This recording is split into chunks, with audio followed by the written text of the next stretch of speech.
I've got so many videos about Graphgan making, but I've somehow never covered the basics of how to actually read a chart. So that's what we're going to do today with the help of my Happy Cat coaster pattern. This pattern is coming out very soon. It might actually be out by the time you watch this video. And you'll notice that it isn't actually a Graphgan pattern, but it is the perfect pattern for learning the basics. It's much smaller than a full-size blanket and way more manageable. It's going to be really easy to learn how to read a chart and how to do the color changes. So let's go ahead and get started. Let's start by taking a look at the chart. Down here at the bottom we have our legend, and that's where you're going to find all of the colours used within the chart. Around the edge of the chart you'll see a bunch of numbers. The ones along the top and the bottom are your stitch counts, and the ones down the right and the left hand sides are your row counts. So if we take a closer look at the top left hand corner of this pattern, we can see that it is 29 stitches wide and 30 rows long. When reading charts like this, you'll usually find that you start in the bottom right-hand corner, but this isn't always the case, so do make sure and double check. You should see row 1, stitch 1 in the bottom right-hand corner, just like we can here. And because stitch 1 is on the right-hand side, that means we're going to read this first row from right to left. Each square of the chart represents one stitch. So if we read from the right-hand side to the left-hand side of row 1, we can see the first two squares are blue. That means we're going to have 2 blue stitches. We can see that squares 3 to 27 are white, which means we're going to have 25 white stitches. And then finally, we've got 2 more blue squares, so 2 more blue stitches. So let's give that a go. You may be used to starting your crochet projects with a chain. However, I tend to start them with a foundation stitch. In this case, it's going to be the foundation single crochet. If you're unfamiliar with foundation stitches, I will pop a link in the description to one of my tutorials. When using foundation stitches, you're actually working the foundation chain and the first row of the pattern at once. I prefer to use this method because I don't like working with chains, but also because it avoids any confusion over whether row 1 of the chart is your chain or whether it's the first row of single crochets. So I've started with blue yarn because, as we know, our first 2 stitches need to be blue, and I'm just making my second foundation single crochet, and I'm stopping before my last yarn over because my next stitch is white, so I need to finish this stitch with white yarn. So I'm going to drop the blue yarn, grab the white yarn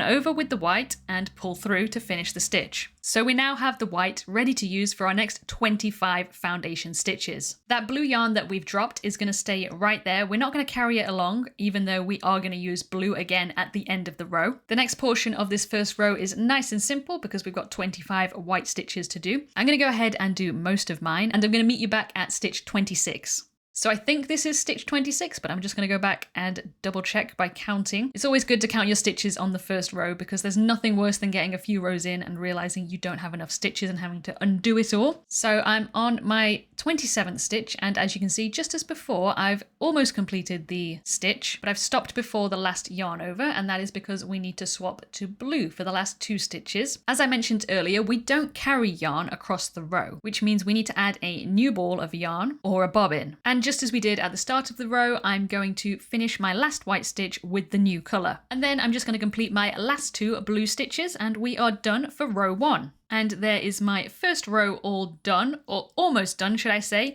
because one thing that colour charts don't show is the turning chain. So make sure at the end of every row, you're chaining 1 and turning your work. Moving on to row 2, we're going to be reading this row of the chart from left to right, which is the opposite of what we just did. This chart is actually symmetrical, so it doesn't matter, but not all charts are, so do pay attention to which way you are reading each row. One way to tell which way the row should be read is by looking at where the row number is. On this chart, you can see the odd numbers are on the right hand side, which means the odd rows are read from right to left, and the even numbers are on the left hand side, which means the even rows are read from left to right. With row 2 being exactly the same as row 1, we're going to be starting with 2 blue stitches again. And just as before, on my second blue stitch, I'm going to stop just before the last yarn over so that I can finish the stitch with white. However, from this point forward, every time you drop your working yarn, you're going to bring it to the front of your work. As you can see, I've brought the blue to the front, and now I'm picking up the white and finishing the stitch with the white. The reason we bring the yarn to the front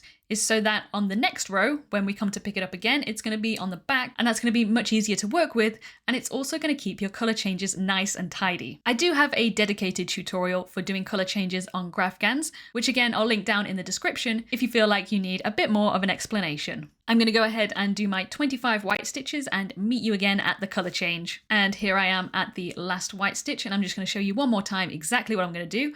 I'm going to do my single crochet to the point where I've got 1 more yarn over left, and I'm going to bring that white yarn to the front of the work, and I'm going to pick up that blue yarn which I dropped on the previous row. And I'm going to complete the white stitch by yarning over with that blue yarn. And then I'm just going to do my last 2 blue stitches to finish my row 2. And of course, I'm going to remember to chain 1 and turn my work. Moving on to row 3, this being an odd number, we're going to read from right to left. And as you can see, things are getting a little bit more interesting. We've got a few more colors to work with on this row. But again, we are starting with 2 blue stitches, so let's go ahead and do that. I'm doing my first blue stitch as normal, and my second one I'm stopping before the final yarn over. I'm bringing that blue to the front, but I'm not using that white that's there and ready for me to use. And the reason we're not using that white yarn is because if we look at the chart, row 3, stitch 3 is actually orange. So we need to add orange yarn. So I'm going to yarn over and finish that stitch with the orange yarn. And the next 6 stitches are going to be orange too.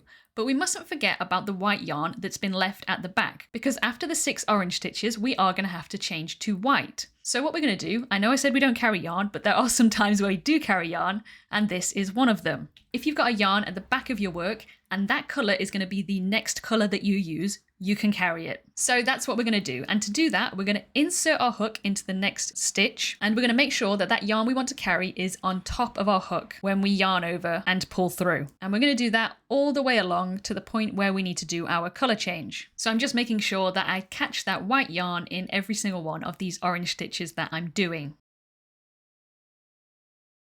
So I'm just at my last orange stitch now, and I'm sure by now you know what we're going to do. We're going to bring that orange yarn to the front of the work and drop it. And we're going to pick up that white yarn that we've been carrying along with us, and we're going to complete the stitch with that white yarn. And hopefully by now you're starting to get a pretty clear understanding of this, how we are reading the chart and how we're doing our colour changes. Graphgans really are quite straightforward. It's just a case of counting and managing all those yarns that you're working with. I'm going to have a video coming quite soon about organising the yarn and avoiding tangles, but in the meantime I recommend checking out my colour change tutorial, because there are a few more instances where it's okay to carry yarn, and it is important that you know about them. So go ahead and watch that video now, and afterwards check out some of the other videos on my channel, because I have so many Graphgan tutorials that are going to help you get started on your Graphgan journey.